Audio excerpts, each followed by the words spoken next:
campuses in the United States. Of those 4,000, about 400 are of weighty significance.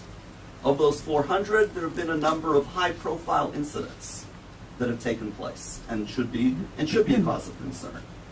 But if you really want to know what the problem on campus is, I would suggest it's something totally different.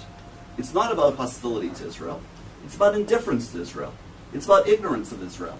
It's not knowing what it is, not knowing the difference between a Begin and a Peres, or more recently a Netanyahu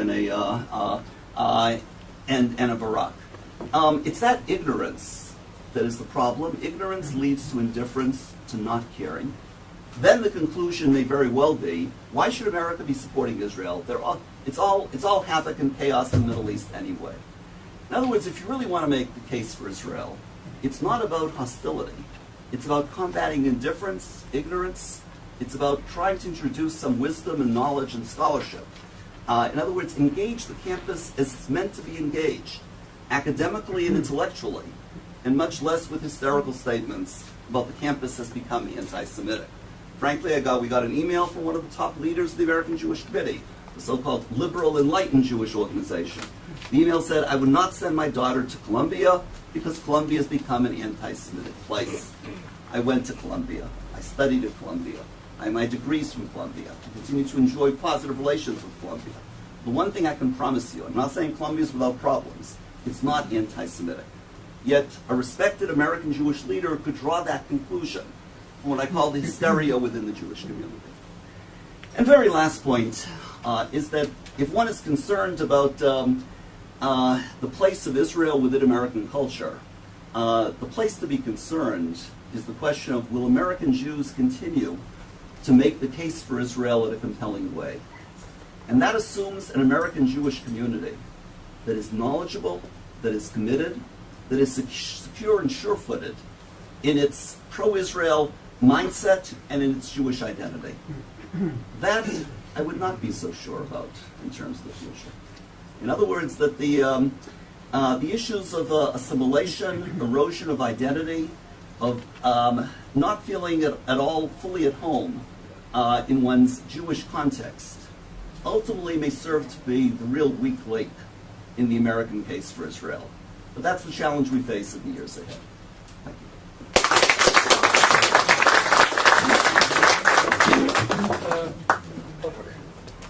you. Eleni Ben David, Max Singer, Frida Kiet, Izzy Libler, Eran Lerner. What a list. There'll be more from my experience. Shall we take them one by one? In a cluster, I mean, otherwise... We take them in Professor Richard Landers. Howard Weisband. Okay, we must take them in a cluster, so we'll take 3 and 3. First one is Eleni and then Max.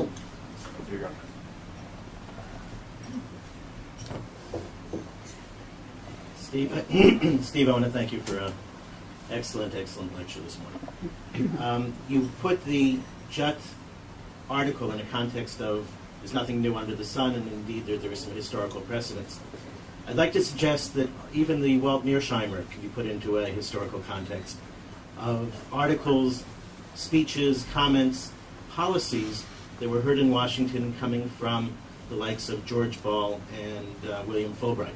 Almost identical comments. You had also, around the same time, a book by Finley named The Lobby. So attacks on the Jewish lobby are not that new. Many of the same arguments on U.S. policy being undermined by cabal may have actually been heard 30 years ago. I don't mean to minimize whatsoever the articles by Walt Mearsheimer from important academic locations, but I think we also need to put it into a context of a small group, relatively small group, that has always held these positions. Max?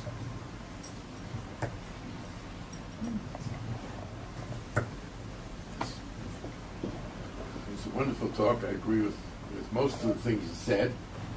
My problem is, in some ways, there are too many ideas.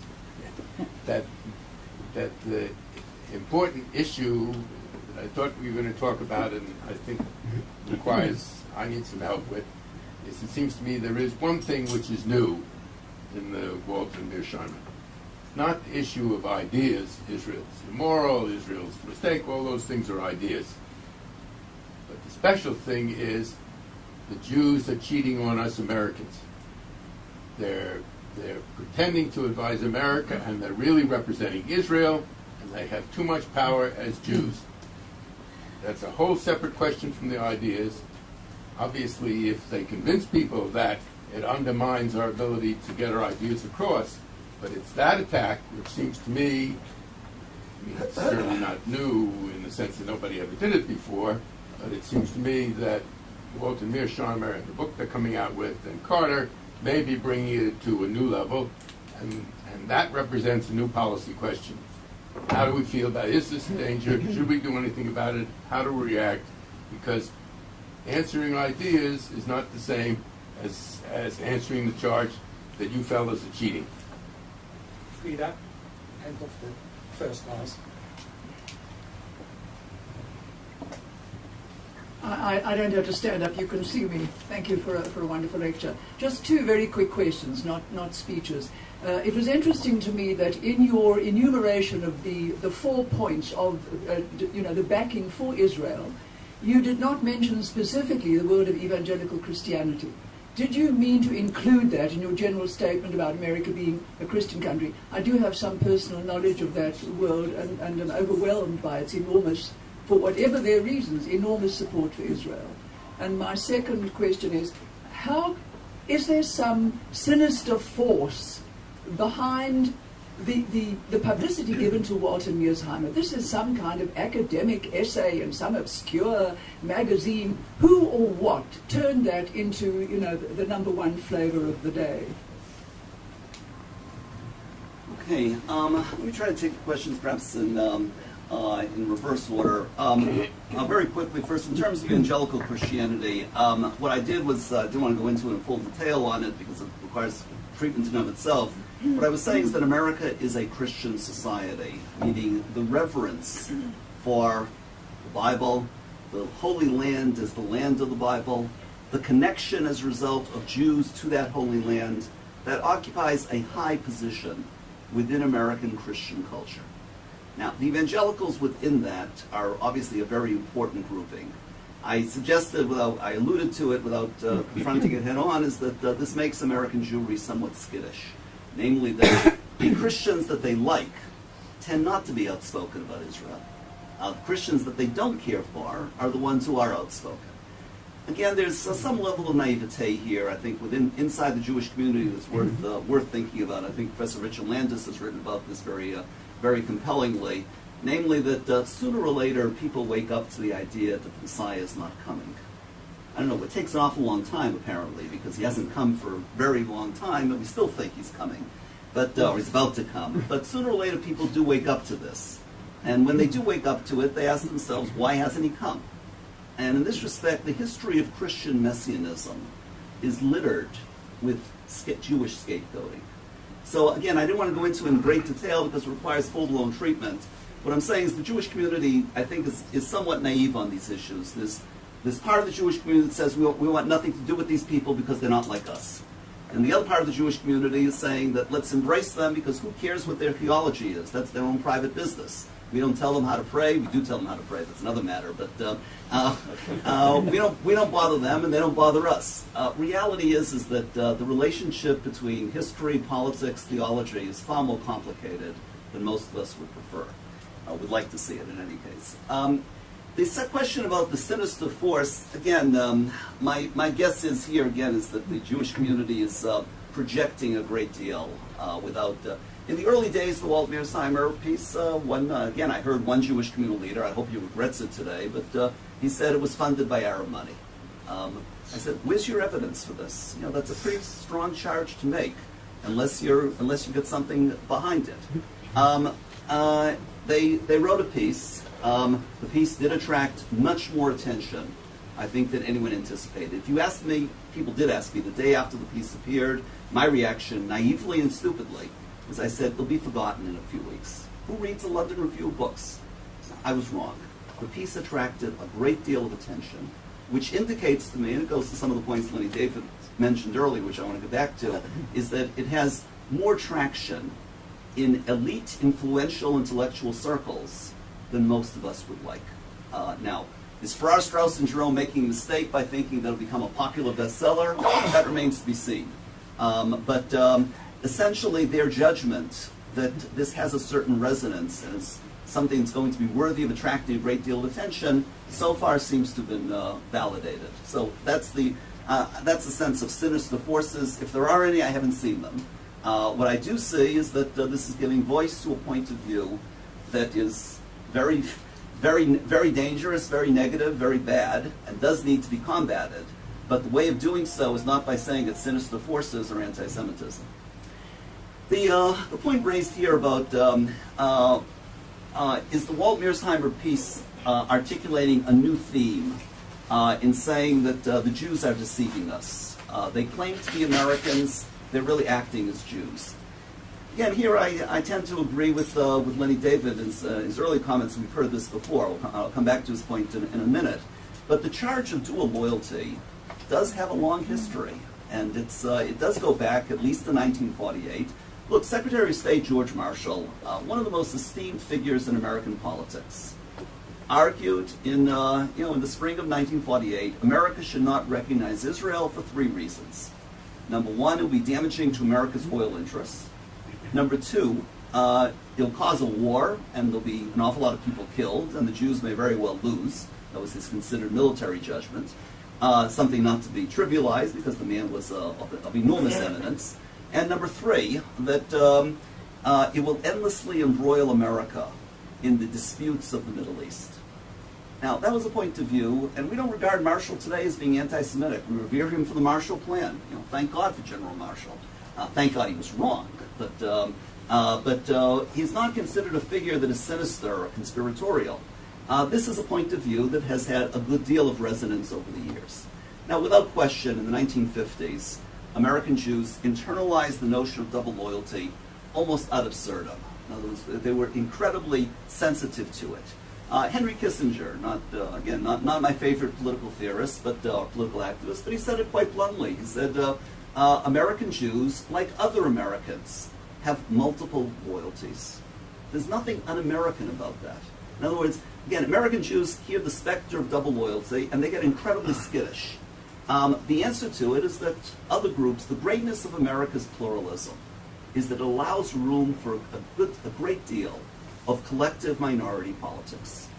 Think about the Electoral College for a second. It's almost an anachronism in the sense of people look at it rationally and say, without a sense of history, and they say, how is it possible that a minority president can be elected at the expense of the majority? The Electoral College means that you don't need to command a majority of the popular vote.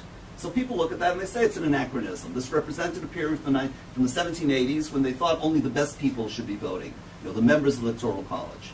The Electoral College has worked remarkably well because it's provided room for collective minority politics. That's as American as apple pie. So are Walt and Mearsheimer saying something new? No, I don't think they're saying anything new. What I am saying is that their charges have gained more traction in recent years. And this is what leads me to Lenny David's point, which I think is at the core of it. Namely that his argument is we've heard a great deal of this from the late Senator Fulbright, from George Ball, from Representative Finley. This is only another recycled version of it. Content-wise, perhaps. The difference is that Fulbright's made his points of view known at the height of the Vietnam War. No one blamed the Jews for the Vietnam War. The Vietnam War was regarded as a disaster by American public opinion. No one said it's the Jews who have done this to us. Secondly, Finley, Ball, and Fulbright, in their own ways, were marginalized by the political culture. They were regarded as the real outsiders. Walt and Mearsheimer essentially have not been marginalized yet. That's a story that needs to play itself out. My concern is that it may very well gain traction within security and foreign policy circles of things that people never dared to say publicly, so to speak, have been given a certain voice, have been given a certain legitimacy. I don't know that that will happen, and I certainly don't want to sound either Pollyannish on the one hand or Jeremiah on the other hand. Again, one of the things I've said many times before is that prophecy is not about predicting the future. Prophecy is about challenging the status quo. That's really all we know. We don't know anything about the future. But having said that, my gut feeling is that what keeps me awake at night is not that the article is anti-Semitic. What keeps me awake at night is that it's not anti-Semitic, and therefore it has a chance of gaining much greater support. Ready for another round? Yeah, we're ready for another round. I'm now closing the list. We have 3 more rounds. This round, Easy Liebler, Dr. Eran Lehrman, and Professor Richard Landes. Easy, please. Those of us that heard your last lecture had great expectations, and none of us, I think, were disappointed. I'd like to raise just a couple of issues. You talked about the 4 factors that were important, the basis for American support. And you raised what I think is the most important one, the 5th one, separate from it. But I think that we have to face up to the fact that notwithstanding all these 4 factors, were it not for the influence, the power, and the political machinery that a united or a seemingly united American jury maintained for Israel over these last 40 years, particularly in recent years, I don't think we would have got there. And I also have a feeling that these things are fairly ephemeral and they can change very, very, very quickly despite the 4 ground factors that you relate to. And one of the factors that I think, which you have not referred to in any detail, but I'd like to mention is the role of Jews in this context. Because whereas you had a perception of united Jewish community, this powerful, influential united Jewish community, today you have the Jews against Zion, not only in America, but in America, playing an extremely important role. And they're bolstered by the Israelis, the post-Zionists in this community, where you have a former chairman of the Knesset comparing us to the Nazis, and you have a former chairman of the Knesset more recently making the analogy and saying, I'm going to fight as much as I can against these elements that are lobbying, because lobbyists are creating dual loyalties. I mean, Avraham Burg said that explicitly in Haaretz a couple of weeks ago. These factors and the divisions and the fact that an organization like AIPAC is now regarded as one syndrome, and one has the suggestion that a Soros-based organization which is going to encourage the government to be more dovish, whatever that means, it's creating an environment which, with all the other factors you've related to, particularly Iraq, I think we're going through a very dangerous phase, and I think there's a little underestimation, perhaps on your side. Perhaps. Thank you. Dr. Eran. Steve, obviously the reason why it has more resonance now than it had under Fulbright is that the attack is not on the Jews in general, it is specifically against the neocons. And the purpose of the way I read the Walter Mearsheimer paper goes like this. This was such a monumental stupidity, namely Iraq and what follows from Iraq. It couldn't flow from a rational analysis of American policy, therefore it's a conspiracy, therefore the Jews are behind it. And the purpose, quite specifically, I would say, is to deter American Jewry from supporting a forward strategy vis-à-vis Iran. It's obvious in the article, it's quite focused, and this is where it's going. The question is, well, there are 2 questions here. One is it going to succeed as a strategy of deterring organized American Jewry from taking a stand on a vital issue? And the second is, can there be any prospect of arguing against the realists on their own ground, as, for example, Martin Kramer has done in a seminal piece in Azure recently, saying, look, the reason American soldiers are not dying in this part of the Middle East, in the Eastern Mediterranean, is because Israel is an asset, not a liability. And arguing from history that it was the most anti-Israeli, so to speak, or the least influenced administration, Eisenhower, which actually turned around in '58 and realized that Israel was an asset after a very, very unpleasant period when a man like Bayrod would show up not at the AJC but at the ACJ annual conference. These things, we were in much more frightening places 50 years ago, and we've turned around. And here's the question, we can make a case, but we need to know our history so much better. Gerald? No, Richard, sorry. Richard. Thank you.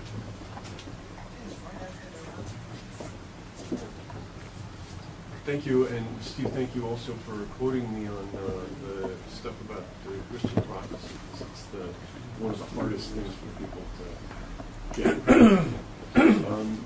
You say you brought up the extremely controversial issue of settlements, and it seems to me that part of what needs to happen to tackle somebody like Walter Mearsheimer is a reconsideration of the way the settlers have been demonized largely by people who followed a model of the Arab-Israeli conflict that was based on sort of the same kind of people on the other side as on our side, what some people call Oslo logic. And so the settlers, because they were on the wrong side of the green line, and the green line would be the solution, became the fundamental problem.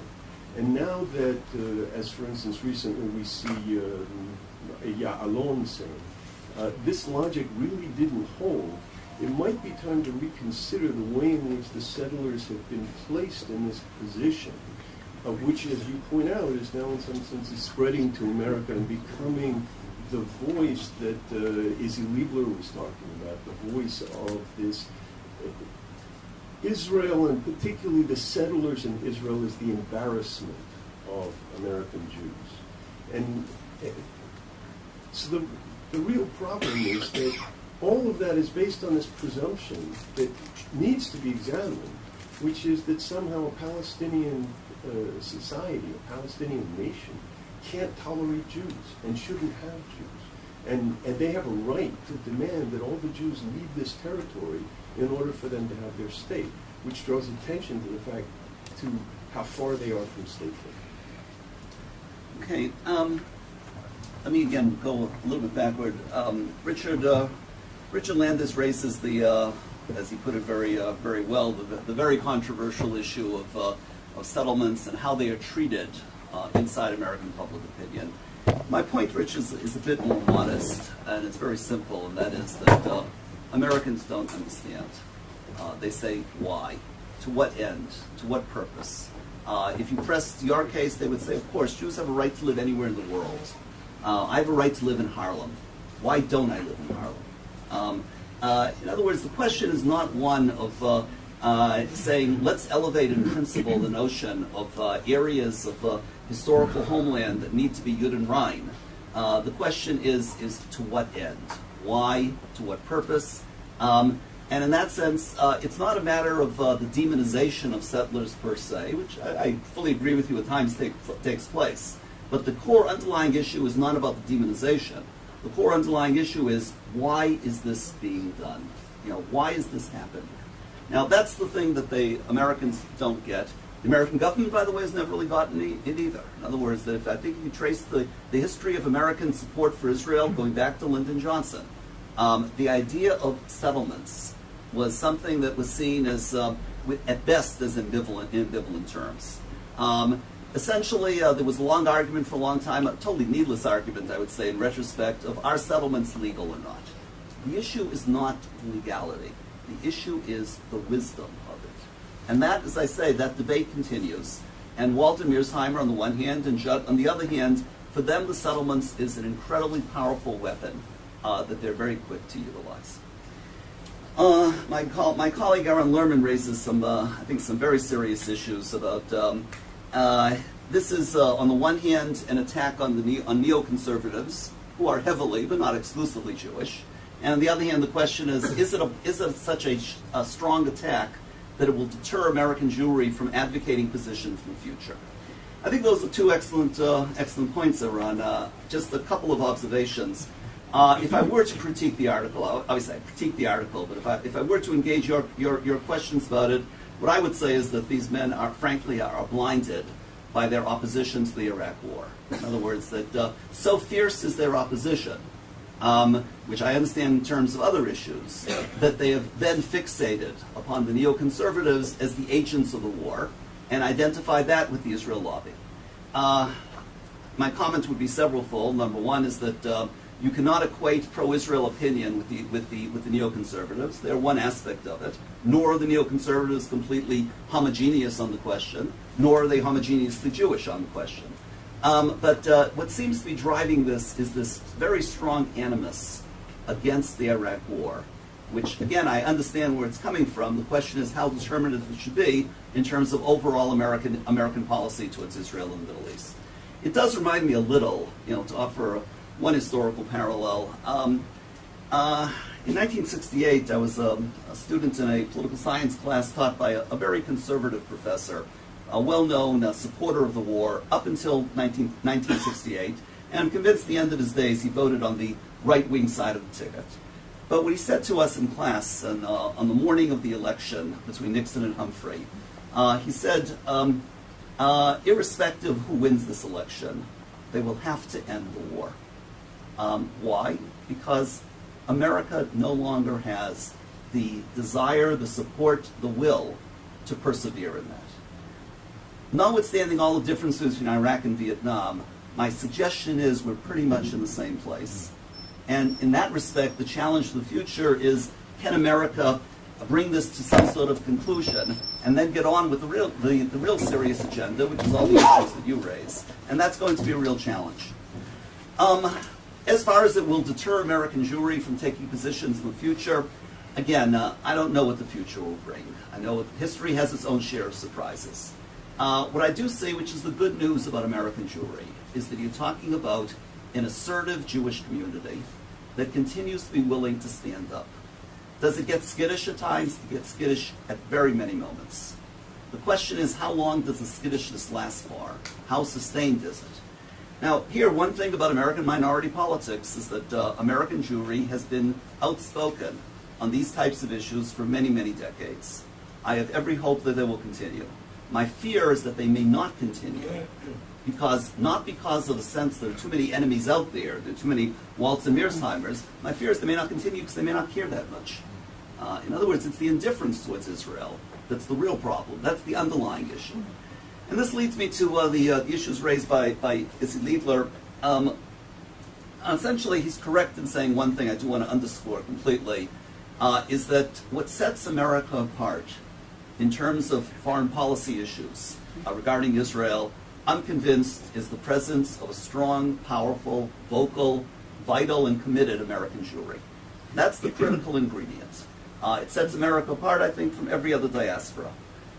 Israeli voices to the effect that this is misguided or a disaster from Borg and others obviously don't help matters much. However, they do not deter American Jewry from expressing themselves. In other words, yeah, there are a few people running around who elicit a good deal of contempt and scorn. I mean, no one's going to start engaging in a debate over those. However, it's not the Ilan Papas of the world that have been the problem in terms of American Jewish pro-Israel activism. These people are, by and large, number one, rarely have people that actually heard of them, unless they read certain organs. And when they have heard of them, they tend to dismiss them as saying, well, he's far out on the edge of the spectrum. The real deterrent is something else, and this is what I go back to. The question Izzy raises in terms of minority politics is, do we need another pro-Israel voice that is advocating an alternative? And that was behind the Soros Initiative. It unites a number of Jewish organizations who are, in effect, find the President's Conference to be problematic for a variety of reasons. Now, but here's the real difference. And this is not to be equated to Walt Mearsheimer, which, by the way, the Israel Policy Forum openly condemned the Walt Mearsheimer article. It's not to be equated with it, but this is a more serious debate. The debate is between those American Jews who feel that there is no Messiah at hand, that there isn't, the status quo is not great, but realize that peace is not on the horizon. Let's not delude ourselves. The strongest hopes for peace were dashed in many ways by the events of the last 7 years. And let's not raise expectations that may very well prove to be unfounded.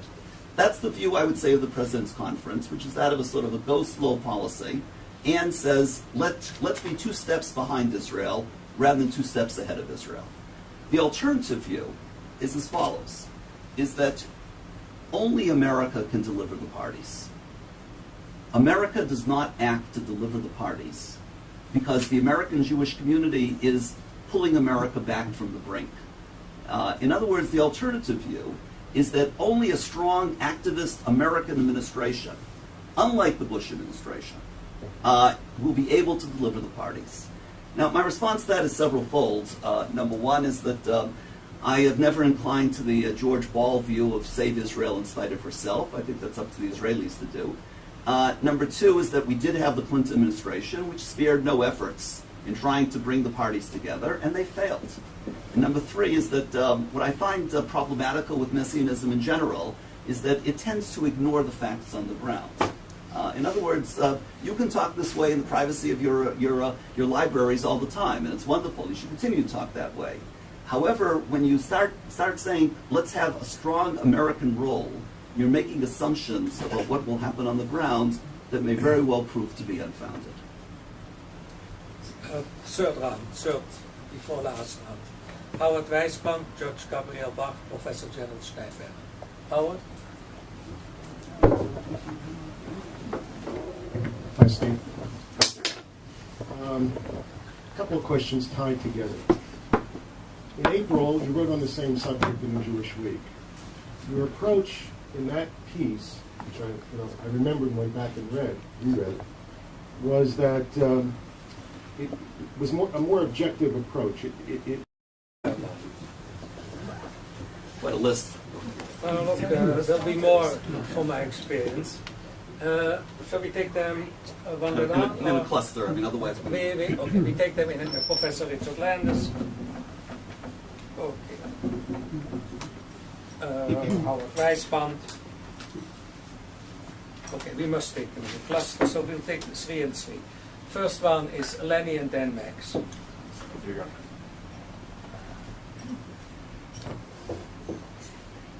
Steve, I want to thank you for an excellent lecture this morning. You put the Jut article in a context of there's nothing new under the sun, and indeed there is some historical precedents.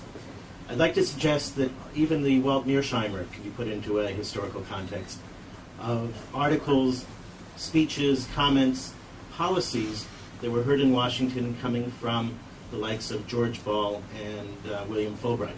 Almost identical comments. You had also, around the same time, a book by Finley named The Lobby. So attacks on the Jewish lobby are not that new. Many of the same arguments on U.S. policy being undermined by cabal may have actually been heard 30 years ago. I don't mean to minimize whatsoever the articles by Walt Mearsheimer from important academic rotations, but I think we also need to put it into a context of a small group, relatively small group, that has always held these positions. Max?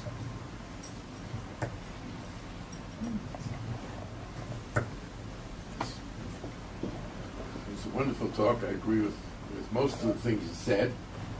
My problem. It's about trying to introduce some wisdom and knowledge and scholarship. In other words, engage the campus as it's meant to be engaged, academically and intellectually, and much less with hysterical statements about the campus as becoming anti-Semitic. Frankly, we got an email from one of the top leaders of the American Jewish Committee, the so-called liberal enlightened Jewish organization. The email said, I would not send my daughter to Columbia because Columbia has become an anti-Semitic place. I went to Columbia. I studied at Columbia. I have my degrees from Columbia. I continue to enjoy positive relations with Columbia. The one thing I can promise you, I'm not saying Columbia is without problems, it's not anti-Semitic. Yet a respected American Jewish leader could draw that conclusion from what I call the hysteria within the Jewish community. And very last point is that if one is concerned about the place of Israel within American culture, the place to be concerned is the question of, will American Jews continue to make the case for Israel in a compelling way? And that assumes an American Jewish community that is knowledgeable, that is committed, that is secure and sure-footed in its pro-Israel mindset and in its Jewish identity. That I would not be so sure about in terms of the future. In other words, that the issues of assimilation, erosion of identity, of not feeling at all fully at home in one's Jewish context ultimately may serve to be the real weak link in the American case for Israel. But that's the challenge we face in the years ahead. Thank